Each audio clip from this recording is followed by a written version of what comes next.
total customer. Then, ang total customer natin will be 0 natin siya. Then, ang next naman is meron tayo ditong regular, let's say regular customer. Equals natin siya sa 0. Then, ang next naman is let's say senior customer. Equal natin siya sa 0. Then, after nito, ang next naman is yung emergency customer natin and equal ulit natin siya sa 0. Then, magkakaroon tayo dito ng customer type. Yan. And then, after nito, magkakaroon lang tayo ng constant dito. And int, lalagay natin dito will be max underscore. Lalagay natin yung queue natin.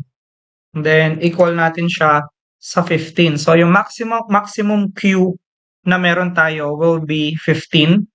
And then, again, magkakaroon ulit tayo ng constant int dito. And ilalagay natin dito yung maximum regular natin. So, yung maximum regular natin, let's say hanggang 8 lang yung magiging rule natin. And then, again, we'll declare yung constant int natin dito. And magkakaroon tayo ng emergency. So, sa emergency natin, let's say 3 lang yung emergency na i-receive natin. Then, after nun, so magkakaroon tayo ng while dito. So, sa while natin, ito yung magiging looping natin. So, basically, dito natin gagawin yung magiging condition natin. So, ang unang gagawin natin dito is yung total customer natin. Lalagay natin siya dito. And then, ili-less than natin siya sa maximum queue na meron tayo. So, ano yung meaning nun? So, hanggang yung total customer natin ay hindi siya nag-equal or greater than or sabihin na natin equal sa mismong maximum queue natin, hindi titigil yung looping natin. So, ganun lang yung rule niya. Hanggang nasa less than si maximum queue, hanggang nasa less than si total customer kay max queue, iikot ng iikot yung program natin. Then, after nun, ang next na gagawin natin is magkakaroon tayo dito ng remaining space. So, sa remaining space natin, kukunin natin si maximum queue and then ima-minus natin siya sa total customer na meron tayo. So, since we are queuing ang ginagawa natin, so we need to track kung ilan pa yung remaining space every queue ng mismong system natin. Okay? And then, next naman is ang part naman na ito is ipapakita natin dito yung mga service queue natin. So, let's say for example, cout lang tayo dito. And lagay lang natin is government service. And then kunin natin yung queue natin. Tapos, meron tayong 2, 4, 6. So, 1, 2, 3, 4, 5, 6. Then, after nyan, mag-end line lang tayo dito. Okay. So, pag nag-print tayo ngayon, makikita natin itong government service queue. Then, after nito, magkakaroon lang tayo ulit ng cout. So, sa cout natin, ilalagay natin yung maximum queue natin. Yan. Colon. And then, lalagay natin dito yung maximum queue natin. So, basically, piniprint lang natin yung maximum queue na meron tayo. Then, next is magsi-cout ulit tayo. So, dito sa cout natin is ilalagay natin yung customer. Let's say, ang kukunin natin dito will be yung total customer na meron tayo. Then, end line lang natin siya. Then, after nun, another cout ang gagawin natin. And sa cout natin, let's say, ang kukunin naman natin dito ay regular naman. So, sa regular natin, of course, ang kukunin natin dito will be yung regular customer natin. then end line tayo. Then after nito, ang kukunin naman natin next is will be yung senior citizen natin. Okay, so senior citizen, kukunin natin si senior customer natin. Then end line tayo dito. Then yung last natin or yung second to the last will be yung emergency cases natin. So lalagay natin dito emergency cases. Then ang ipiprint naman natin dito of course yung emergency customer natin. Then semicolon. Yan. So eto ngayon yung mga choices na meron tayo. And of course, ipapakita din natin dito yung remaining spaces na meron tayo. So sa remaining spaces natin, kukunin natin ito, si remaining space. Then lagyan lang natin ng end line ito. Same here. So end line. Okay. So after nyan, let's check yung program natin. Oops. So dito, so check natin. Ayan. So automatic naglo-loop yan kasi wala pa naman tayong user input. Pero yan ngayon at least nagwo-work. Basically ang ginagawa lang natin dito is printing ng mga value nito. So ang gagawin natin next is of course, we will receive na ngayon. Tatanungin na natin yung user natin if gusto niya bang mag-regular, senior citizen, and emergency. So ang gagawin natin next is maglalagay lang tayo ng /n for new line. And then lagay natin dito is 1 dash and then regular. Then after nito, colon tayo or wala na. Then end line. Okay, so sa next naman will be cout. So after nito, number 2 naman, dash. Ang number 2 natin will be yung senior citizen. Then end line. Semicolon. Then mag-cout tayo dito. Ang next naman will be yung number 3 dash. Ito naman yung tinatawag natin na emergency. Then end line. Yan. So ito ngayon yung mga choices na meron tayo. So ito, ang pinaka-purpose niya lang is to track kung ilan na yung regular, ilan na yung senior, ilan na yung emergency na nasa queuing natin. Ang next na gagawin naman natin after nito guys is we will decide yung mga restrictions ng program natin. So, ang unang restrictions natin is of course papasok siya sa mismong if natin. So, sa if natin, ang gagawin natin is kukunin natin si remaining space to. And then, ang gagawin natin is greater than or less than equal into 2. So, magbibigay tayo ng restriction dito. So, ang condition mo ngayon, if ang remaining space mo is less than equal na siya sa 2, so ang gagawin natin, magpiprint tayo ng cout dito. Then, sasabihin natin, let's say, add tayo ng /n. Then, konting design lang, siguro asterisk na muna. Then, lagay natin restriction. Then, asterisk. Then, after nyan, isa-set natin yung end line natin. Now, next naman, is ilalagay natin dito is magsi-cout tayo. And then, ang lalagay lang natin dito, only senior citizen. Okay, so only senior citizen are allowed. And then, tuldok. Then, after nito, magkakaroon tayo ng end line. Okay, so ibig sabihin, ang senior citizen na queuing natin is kapag nag-reach na siya ng ang remaining space natin ay naging 2 na lang, ang senior citizen na lang yung allowed ma-insert sa mismong queuing natin. So, hindi na pwede si regular, hindi na rin pwede si emergency. basta kung ang remaining space natin ay dalawa na lang. So, yun yung pinaka-mechanics niya.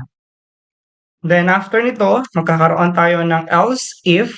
Sa else if naman natin, let's say, sabihin natin yung remaining space natin. Oops. Ang remaining space, yan, ay mag less than equal siya. Let's say, sabihin natin sa 3. Then, mag-opening and closing tayo dito. Copy na lang natin yung restriction at saka ito cout. Yan. So, if ever na 3 pa yung remaining space, ang lalagay natin dito, senior citizen and regular. Yan. So, pwede pa dito yung senior citizen and regular na sa queuing. So, ibig sabihin, ang emergency, hindi na siya pwede. So, yun yung magiging rule natin. So, next part naman, after nito, magkakaroon tayo ng another if naman. Pero before that, dito sa baba ng else if natin, ang gagawin natin, magkakaroon tayo ng cout. And then, ilalagay natin dito is /n, enter, let's say, enter customer type. Then, semicolon, magkakaroon tayo ng cin dito, and then ilalagay natin yung customer type na variable natin. So, paste and then semicolon.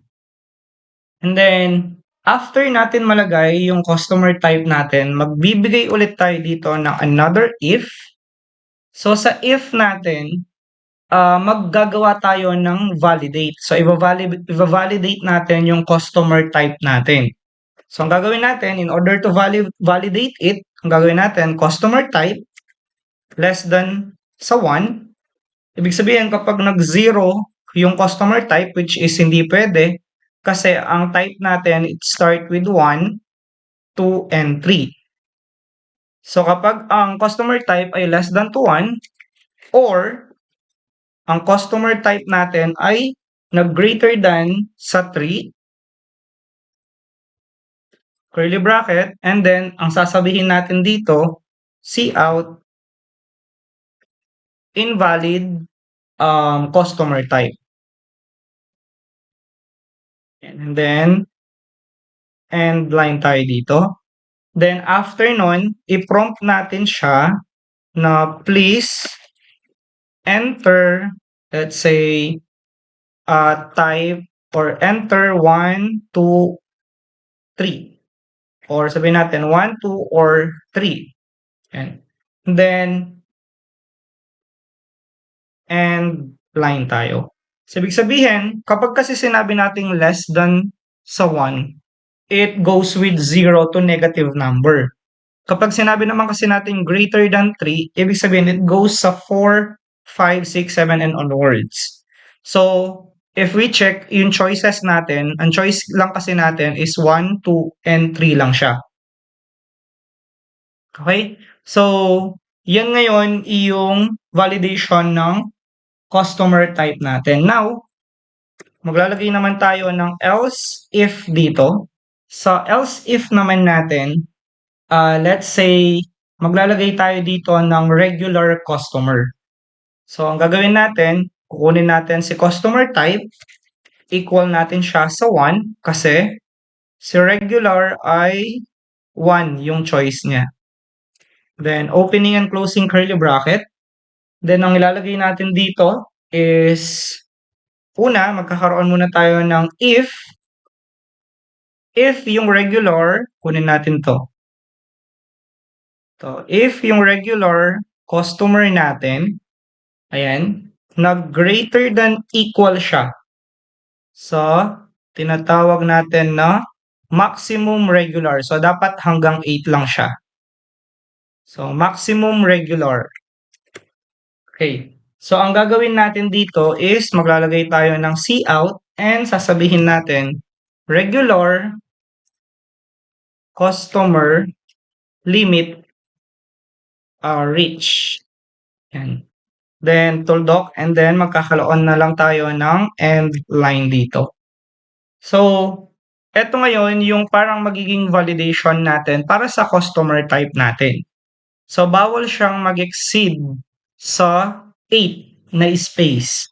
So, kapag nakapag 8 queuing na tayo sa mismong regular customer, sasabihin na natin yung limit. Then, after nito, sa baba, magkakaroon ulit tayo ng else if. So, sa else if natin, ang gagawin natin dito is kukunin natin si remaining space. So, ilalagay nyo siya dito. And then, ang gagawin nyo is less than equal into 2 nyo siya. Yan. And then, opening and closing curly bracket. And then, magkakaroon lang tayo ng cout dito. So, sa cout natin, ilalagay lang natin dito yung regular customers are currently restricted. Ayan. Then, tuldok. So, kapag ang remaining space natin ay less than equal to 2 na, so, ibig sabihin, pag dalawa na lang yung space, hindi na pwede yung regular customer natin. So, ibablock na natin sila. And ang gagawin natin, ipiprint na lang natin yung instruction, no? Senior citizen are allowed. Yan. So, senior citizen na lang yung allowed para dito. Okay, now, after nun, magkakaroon tayo ng else. So, sa else natin, ang gagawin natin, regular customer increment. So, ibibilangin natin yung regular customer natin at saka yung total customer natin. Then, after nun, cout natin siya and sabihin natin regular customer added successfully. Yan. So, if ever na marami pang space, okay? So, let's say nasa 10 pa yung space. Ang gagawin natin, ika-count natin yung regular customer at ika-count natin yung total customer natin para matrack natin kung aabot na ba tayo dito sa 2 na limit natin. Then, after nun, okay, so dito sa labas ng else if natin, magkakaroon pa tayo ng another else if. Okay? So, sa else if natin, magkakaroon naman tayo dito ng senior citizen. So, lalagay lang natin else if, then sasabihin natin customer type, and then equal natin siya sa 2. Opening and closing curly bracket. Then, after nun, ang gagawin lang natin dito is bibilangin natin si senior customer. Plus, semicolon, and then, kunin natin si total customer. Oops. Then, plus. Ayan. So, after nito, ang next na gagawin natin is printing ng senior citizen. So, sabihin natin dito, senior citizen. Ayan. Tapos, alisin natin yung customer. So, senior citizen added successfully. So, after nito, ang gagawin natin, sa labas ng else if na yan, magdi-declare ulit tayo ng another else if. So, sa else if natin, eto naman yung emergency cases natin. So, ang gagawin is, i-declare natin dito si customer type. Oops, saan siya pumupunta yan? Customer type. And then, equal natin siya sa 3. Opening and closing curly bracket.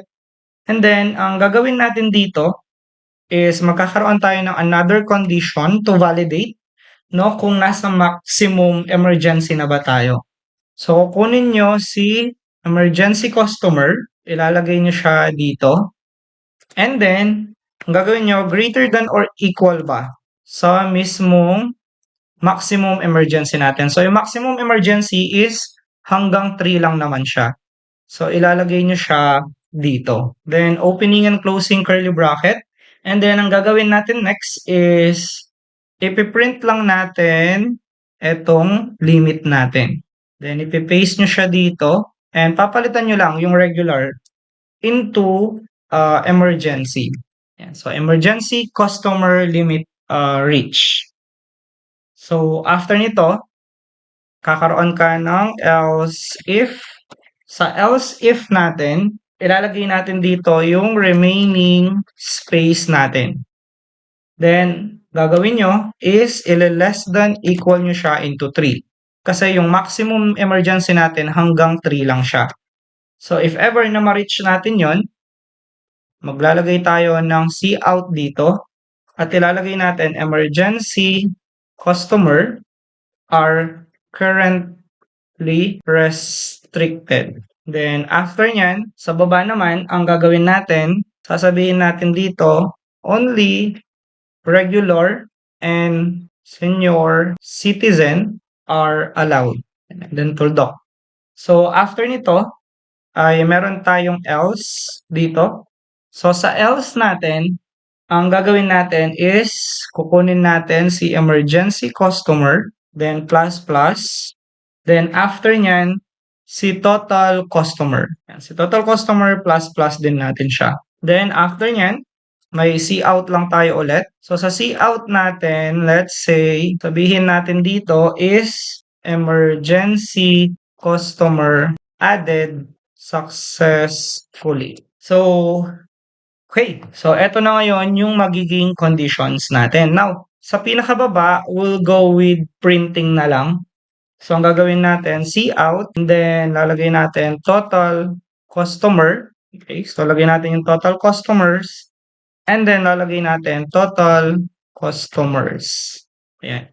Then, end line tayo dito. Then, after nito, cout natin siya. Then, ang gagawin natin, regular customer. Then, colon. So, lalagay natin dito, regular customer. Then, end line. Then, after na regular, cout natin, senior citizen. Then, call out natin dito yung senior customer. Then, end line tayo. Then, after nito, meron tayong cout and then emergency customer. Or sabihin natin emergency cases. Then, after nyan, tawagin natin si emergency customer. Then, mag-end line tayo. So, this will be yung queuing natin. Okay, so run natin siya ngayon. And ito yung maximum queue. Kung wala pa tayong customer, regular natin 0 pa rin, senior citizen 0, emergency cases 0, remaining space 15 kasi wala pa laman to. So yung rule natin sa emergency is tatlo lang yung mailalagay natin sa queue. So i-check natin siya. 1, 2, 3. So ito yung pang-apat. So ito yung sabi niya. Emergency customer limit reach. So pag naglagay pa ako ng 3, hindi na ma-add or hindi na mababawasan yung remaining space natin. While sa regular naman, dapat 8 lang yung regular. So 1, 2, 3, 4. So 8. Yun. So regular customer limit reach. So senior citizen na lang yung mailalagay natin. So remember yung restriction natin kanina. So 2 and 2 and 2. So 15 customer. So 80 yung regular, 4 yung senior citizen, and 3 yung cases natin.